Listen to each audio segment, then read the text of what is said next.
정말 오래된 50년이 넘은 구축을 땅을 팠는데 엄청난 쓰레기가 매립되어 있었다. 제일 싸고 쉬운 방법이 폐기물을 모아서 넣는 거거든요. 뭔가 이렇게 독성물이 올라올 것 같아. 근데 이제 현장에서 제가 뭐 질문이 아, 이게 잠깐만요. 괜찮아요. 저도 순간 혹 들어와서.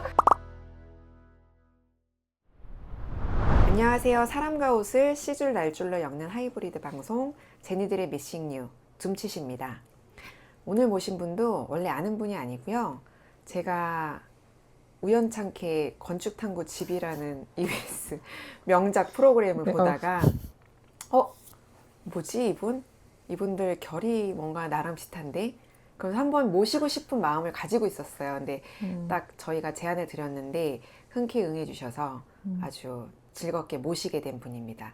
원래 부부 건축가세요. 금손 건축에서 두 분이 작업을 하시는데 지금 남편분 되시는 분은 지금 열심히 지금 현장에서 일을 하고 계시고, 이제 소장님, 우리 손주희 소장님 모셨습니다. 네. 안녕하세요. 네, 안녕하세요.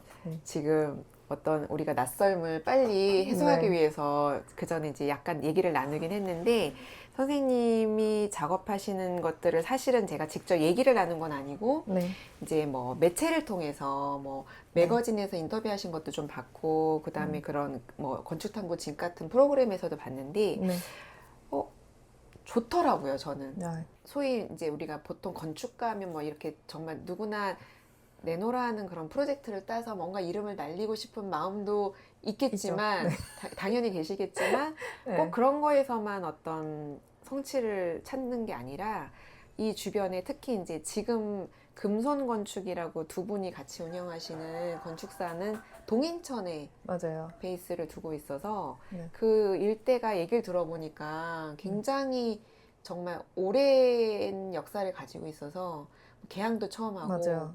되게 재미있는 그런 근현대사 역사를 갖고 있는 곳이라 건축적으로 되게 좀 참여해 볼 작업들이 많다고. 맞아요. 네. 그래서 금손 건축가 선생님에 대해서 짤막하게 좀 소개를 해주시면 좋을 것 같아요. 안녕하세요. 저는 금손 건축사 사무소 손주희 소장이고, 김도영 소장님은 아까 말씀하셨다시피 같이 모시고자 했으나 일을 현장에서 하고 있어서 저만 여기 와서 있습니다. 네네, 좋습니다. 잘 부탁드리겠습니다. 네네. 금손은 왜 금손이죠? 금손은 저희 그냥 두 사람이 성을 땄는데 김도영과 손주희의 김손을 따가지고 금손이라고. 아니, 이름이 진짜 다 한 것 같아요. 뭔가 모르는 사람대로 뭔가 잘하겠거니 뭔가 금손을 가졌겠거니 하고 또 얘기를 들어보면 잘 지었다. 어떻게 또 이렇게 두 분이 두 성씨를 가진 분이 만나서 이게 기억에 되게 잘 남는 것 네네. 같아요. 요즘에 막 영어로 이렇게 이름 짓는 분들이 많은데 조금 촌스럽긴 한데 이게 한 번 들었을 때 좀 안 잊어먹는 건 있는 것 같아요. 저는 얘기를 듣기로는 두 분이 약간 뭐 중첩되는 부분도 있지만 굳이 조금 역할을 분담하자면 이제 설계를 주로 소장님이 주로 담당하시고 시공을 또 남편분인 김도영 소장님이 두 분이 같이 소장님이신가요? 맞아요. 김도영 소장님이 조금 전담한다 이렇게 맞나요? 네네, 맞아요. 이렇게 어쨌든 같이 하니까 서로 설계 단계에서부터 시공 끝날 때까지 서로 관여를 하고 있지만 이제 주로 담당하는 부분이 설계고 이쪽은 이렇게 시공이고 해서 이렇게 작다가 이렇게 커지고 이렇게 크다가 이렇게 작아지고. 약간 같이 엮여 있으나 비중이 이제 퍼센티지가 역전되는 양손이 이렇게 이런 식으로 되는. 시공사와 설계사는 좀 다르죠? 구분되어 있죠, 보통은.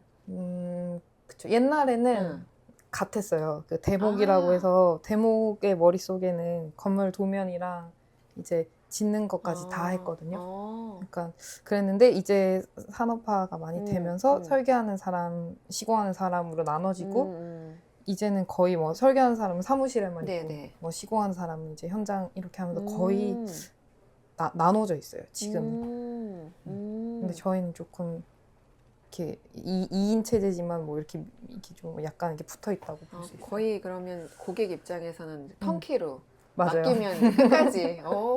맞아요. 좋네요. 오히려 네. 편하고 또 믿음도 가고. 그런 것도 있고 음. 저희가 만약 못하게 되면은 이제 이 모든 신뢰가 무너질 수도 있고 잘하게 되면은 이 모든 것들이 사서 이렇게 좋게 되는 경우도 있고 그런 것 같아요. 특히 저희가 많이 하는 리노베이션 같은 경우에는 이제 현장에서 되게 변화하는 것들이 많아요. 그래서 도면으로 이 모든 것들을 다 표현할 수도 없고 표현하면은 이게 너무 무거워지기 때문에 말도 안 되는 시나리오만 혼자 막 적어놓는 게 되거든요.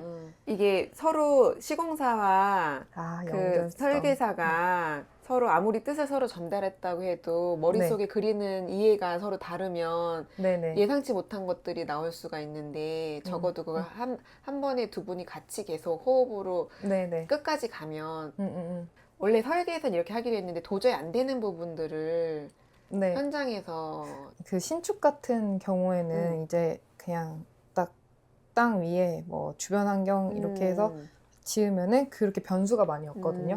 근데 레노베이션 같은 경우에는 설계 단계에서 이제 발견할 수 있는 것들이 이 전체에서 되게 작은 부분이에요. 그래서 현장에서 바뀌는 부분도 너무 많이 생기고 변수도 너무 많이 생겨서 설계만 해놓고 이제 딱 넘기고 뭐 다 했어 이런 게 아니고 이제 설계는 기본 어느 시나리오라고 봐야 되고 이제 이게 어떻게든 바뀔 수 있어야 되고 현장에서 바뀌는 게 더 좋은 건물을 만들거든요.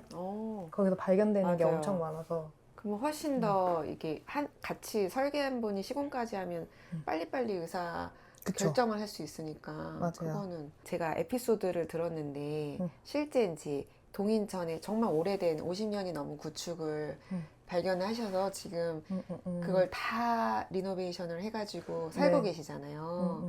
근데 그 집을 땅을 팠는데 네. 엄청난 쓰레기가 매립되어 있었다. 맞아요. 그런 게 비일비재한가요? 많아요. 이게 땅 이렇게 어떤 내 땅을 이렇게 돋우기 위해서는 거기를 뭔가를 채워야 되잖아요. 근데 제일 싸고 쉬운 방법이 폐기물을 모아서 넣는 거거든요. 네. 그냥 모르는 사람 입장에서는 약간 뭔가 이렇게 독성물이 올라올 것 같은 불안한 느낌? 뭐 그것도 근데 이제 거기 한참 그렇게 있었으니까 이제 빠질 대로 빠지긴 했을 텐데 좋지는 않을 것 같아요. 되게 많이 막 엄청 그러니까 이런 식의 변수가 좀 있는 거죠. 그런 것도 있고 생각보다 약한 부분도 너무 많고 강했다 믿었던 부분이 이제 끝에 가면은 구조가 되게 약한 경우도 있고 또 이미 이웃과의 어떤 결정된 사항들이 현장에 갔을 때는 또 다르게 보이는 경우도 있고 아니면 새로 발견되는 틈이 생길 때도 있고. 그럼 늘 뭔가 의뢰하는 입장에서는 건축주 입장에서는 내가 예상한 비용보다 조금 더 플러스 알파를 각오해야겠네요. 그게 좋아요. 네, 그렇게 하시는 게 좋죠. 건축은 사람이 흔히 이렇게 요리하듯이 할 수 있는 일이 아니잖아요. 다른 사람의 힘하고 에너지랑 뭔가 기세로 이렇게 막 몰아붙여야 되는 건데 그게 그럴 때 이제 한 번에 가는 게 제일 좋죠. 그리고 아무래도 내가 원하는 것들을 못하게 되는 경우에 되게 두고두고 아쉬운 경우가 많아서 보통은 이제 얼마 더 한 10% 많게는 20% 더 생각하시면 좋다고 말씀은 드려요. 모든 공사는 예상보다 돈이 많이 든다라고 늘 얘기를 해가지고 언젠간 건축주가 되는 날이 왔으면 좋겠다라는 생각하면서 일단 본격적으로 가기 전에 궁금했어요. 그냥 어떻게 이런 설계를 하게 됐는지. 저는 이제 김소아님 같은 경우는 잘 모르겠는데 저는 이제 어릴 때 좀 그림 그리는 걸 좋아해가지고 그리고 저희 언니랑 저랑 유치원부터 대학교 과까지 다 똑같거든요. 진짜 그분도 그러면 언니분도 건축을? 네, 건축가예요. 근데 맨날 이제 집에 와서 이야기를 하는 거기서 막 들어보니까 여기는 막 그림도 그리고 제가 수학 과학 이런 걸 좋아하는데 수학 과학도 하고 막 졸업하면 취직도 할 수 있고 그림 그리면서 돈도 벌 수 있는 거예요. 그래서 와 이런 게 어딨나 하면서 그냥 나도 건축해야겠다. 그렇게 믿고 들어갔는데 재밌었어요. 오히려. 네, 저는 재밌었어요. 다행이네요. 그게 음. 보통 대부분은 이제 기대한 거와 다른 현실을 보면서 좀 힘들어할 수 있는데 그래도 원했던 바대로 그대로. 네, 재밌었어요. 선생님 제가 뭔가 인터뷰에서 읽은 것 같은데 처음에는 이제 그런 어떤 교수님하고 연계된 그런 프로젝트 맞아요. 같은데 공동체를 조금 살리는 네네. 그런 마을 작업. 만들기. 예, 어떤 거예요? 그 마을 만들기가? 저희 학교에 음. 그 도미 마사노리라고 교수님이 계신데 그 일본 분이시고 저보다가 40살이 많으시거든요. 그 교수님이 그 용인의 마을 만드는 프로젝트에 참여하고 계셔서 저도 이제 따라가서 뭐 설계도 하고 이제 거기 막 간사로도 일을 하고 했었어요. 근데 그게 일단 그분들이 교육과 사는 게 이제 동시에 같이 이루어져야 된다. 이렇게 하면서 학교를 먼저 지으셨는데 학교를 지을 때부터 이제 마을을 만드는 걸 계속 생각을 하고 계셨던 거예요. 그래서 이제 학교를 먼저 만들고 마을 만들기를 할 때 제가 거기 운이 좋게 참여하게 됐죠. 근데 보통 지금 그냥 언뜻 떠오르는 건 마을 만들기 해가지고 뭐 예술인 마을 뭐 이런 식으로 한 마을인 건지 지금 생각하시는 마을은 어떤 마을이에요? 그게 어쨌든 그런 교육 공동체라 그래야 되나? 뭐 일단 그런 거를 기반으로 해서 시작하게 된 건데 이제 그 학교의 학부모님, 뭐 선생님, 아니면 이사장님 이런 식으로 해서 마을을 만들고 이제 마을 안에 유치원도 하나 있고 이런 약간 건 성미산 마을 같은 느낌일까? 그 성미산은 잘 모르겠어요. 네네네. 근데 거기도 제가 알기로는 저기 망원동 그 지역에 그런 어떤 대안학교 뭔가 좀 전인적인 맞아요. 교육을 할 수 있는 대안학교. 학교를 기반으로 학부모들이 이제 조금씩 모이면서 일종의 이제 마을이라고 불리는 제가 알기로는 그래서 다양한 협동조합도 있고 그런 느낌이었어요. 맞아요. 좀 비슷한 결은 비슷한 것 같아요.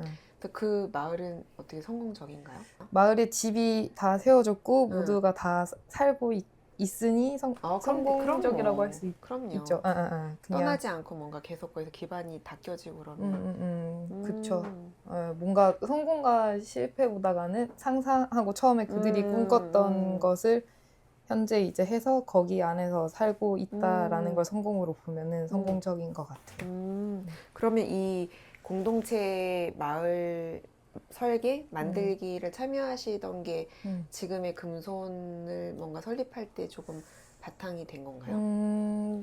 그럴 수 있어요. 네, 왜냐하면은 그때 만났던 그 교수님이 학교에서는 그냥 배우고 데스크에서만 일을 많이 하고 뭐 현장 답사나 조사 이 정도만 가는데 일단 건물이 지어질 때 그 현장에 가는 거랑 건축주랑 만나서 이야기하는 거 그리고 현장 시공사 사장님들하고 하는 그 건축 전체 전 과정이 중요하다. 이렇게 저 학교 이제 졸업할 때쯤에 그런 식으로 체화를 시켜주셨거든요.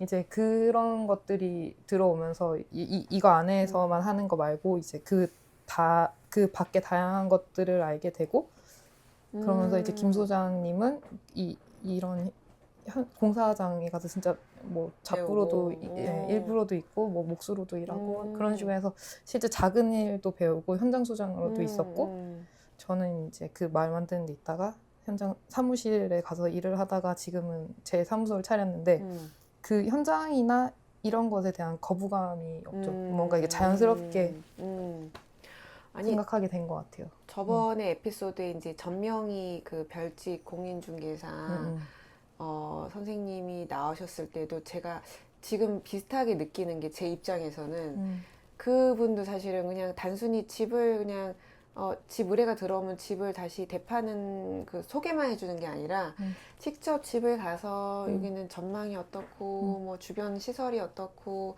햇빛 들어오는 방향이 어떻고 이런 거 다 일일이 사진을 찍고 다 소개를 하는 거예요. 근데 그게 사실은 똑같이 중개료는 똑같을 텐데 그 수고를 하시는 거잖아요. 근데 이것도 사실 현실적으로 보면 설계하는데도 되게 많은 시간이 가니까 사실 누구나 마음은 있어도 가서 현장에서 뭔가 소통하고 그러는 거가 꼭 절대적인 게 아니면 사실 조금 후순위로 되기 쉬운데 그것들을 하는 또 내가 품을 어떻게 보면 팔아야 되는 건데 두 가지 이유가 있는 것 같은데 일단은 좋아야 되잖아요. 집이. 제가 만든 뭐 건축주와 함께 뭐 이렇게 만들어낸 이것이 좋은 결과물이어야 되기 때문에 그 주변 것들을 최대한 많이 조사하고 거기에 최적화된 친구를 만들어야 된다라는 게 첫 번째고, 그 두 번째는 저 말고 이제 여기 안에 들어와서 누가 살잖아요. 그러면은 그 사람은 이거 전 재산 써서 앞으로 그쵸. 계속 몇십 년 살 그쵸. 건데 무심하게 할 수 없으니까. 그래서 최대한 좋게 해줘야죠. 감사하죠. 건축주 입장에서는. 나도, 저희도 여기 지금 조그만한 공방, 굉장히 우리한테는 소중하고 사랑스러운 공방이지만, 저희는 궁극적으로는 정말 누구나 이 공간에 들어오면 자기 옷을 맘대로 꾸미거나 고칠 수 있게 만드는 일종의 메이커 스페이스를 만들고 싶은 바람이 있는데, 근데 뭔가 뭐 그 공간에 오면 조금 포근하고, 내가 조금 보호받는다는 느낌도 들면서 자기 원하는 방식대로 좀 창발성을, 근데 그런 공간을 만들고 싶은, 그러니까 공간에 대한 욕심이 다 있는 것 같아요. 특히 요즘은 더. 예전에는 뭔가 빨리 성장하기를 원했다면 지금은 지금 이 현 순간에 내가 어떤 공간에서 어떤 방식으로 살지에 대해서 관심이 많아진 것 같아서 지금 선생님들이 가지고 계신 철학이 이제는 조금 많이 통하지 않을까 하는 생각도 들고. 네네. 그리고 요즘에 네네. 그 건축주들의 수준이 엄청 올라갔다 그랬나? 좋은 공간들도 되게 많이 생기고 이런 뭐 인터넷이나 여러 매체들을 통해서 되게 좋은 것들을 많이 네네네. 보시잖아요.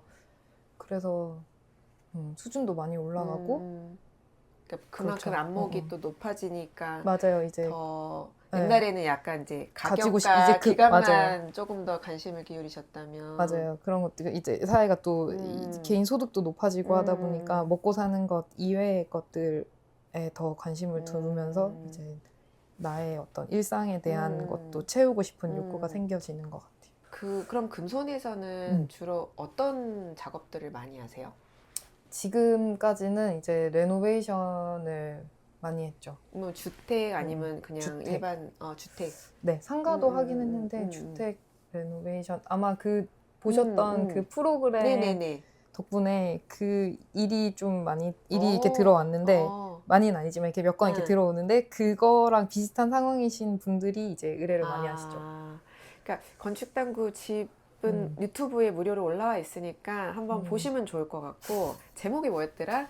구도심에 살아볼 결심. 구도심에 것 살아볼 같아요. 결심으로 한번 찾아보시면 좋을 것 같고, 근데 거기서 그 집이 정말 비포 사진은 정말 여기는 모르는 사람은 절대 못 살 것 같다. 그러니까 리브가 아니라 그러니까 바이 그걸 펄처스를 무서워서. 못할 것 같아. 그러니까 왜냐하면 도대체 이 집이 어떻게 변할 건지 머릿속으로 안 그려지는 거예요. 그쵸.